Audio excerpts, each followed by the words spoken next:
आइए आगे बढ़ते हैं इस वक्त की एक और बड़ी खबर के साथ। दिल्ली से बड़ी खबर जहां से जानकारी आ रही है 15 दिन की न्यायिक हिरासत में भेजा गया है केजरीवाल को। अरविंद केजरीवाल से जुड़ी बड़ी जानकारी आपको दे रहे हैं। राउज रेवेन्यू कोर्ट ने अरविंद केजरीवाल को न्यायिक हिरासत में भेजा है। ईडी ने जांच में सहयोग न करने की बात कही है। अपना फोन नहीं दे रहे हैं अरविंद केजरीवाल, ईडी की तरफ से कहा जा रहा है। सुशील और जानकारी इस पर देंगे। सुशील, ईडी ने क्या कुछ कहा है, किस तरह से सहयोग नहीं कर रहे हैं अरविंद केजरीवाल जांच में? जी बिल्कुल, देखिए सीधी तौर पर ईडी ने यही आरोप लगाया है कि अरविंद केजरीवाल जांच में सहयोग नहीं कर रहे हैं। उनसे जब भी सवाल ईडी ने केस से जुड़े मामले में किया तो उन्होंने सीधे तौर पर ये कहा कि उन्हें कुछ नहीं पता। जब ईडी ने उनसे उनके मोबाइल का पासवर्ड मांगा तो उसकी भी जानकारी उनके द्वारा नहीं दी गई।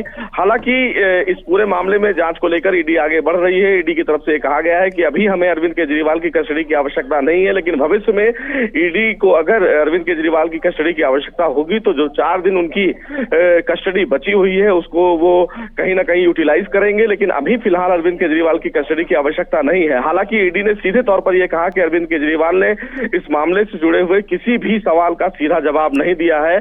उन्होंने सीधे एजेंसी को इनकॉर्पोरेट किया है। उन्होंने कोई भी जवाब नहीं दिया इस केस से रिलेटेड। बहरहाल अभी ईडी की तरफ से कस्टडी की मांग नहीं की गई है, इसलिए 15 अप्रैल तक उन्हें तिहाड़ जेल भेज दिया गया है। इस बीच अरविंद केजरीवाल ने एक एप्लीकेशन फाइल किया था और ये मांग की थी कि उन्हें घर का खाना दिया जाए और उन्होंने जो धार्मिक लॉकेट पहन रखा है उसको भी जेल में ले जाने की इजाजत दी जाए। और 3 किताबें उनकी तरफ से मांगी गई हैं, जिसमें भगवत गीता, रामायण और हाउ डिसाइड प्राइम मिनिस्टर, ये 3 किताबें उन्होंने जेल में पढ़ने के लिए मांगी है। क्योंकि जब कोई भी आरोपी जेसी में भेजा जाता है, यानी कि न्यायिक हिरासत में भेजा जाता है, तो उसके पास ये अधिकार होता है कि वो जमानत याचिका दाखिल कर सकता है। तो ये हो सकता है कि भविष्य में अरविंद केजरीवाल की तरफ से अर्जी दाखिल करके जमानत की मांग की जाए, लेकिन अभी तक उनकी तरफ से जमानत की अर्जी दाखिल नहीं की गई है। इसीलिए फिलहाल उन्हें तिहाड़ जेल में भेजा जाएगा।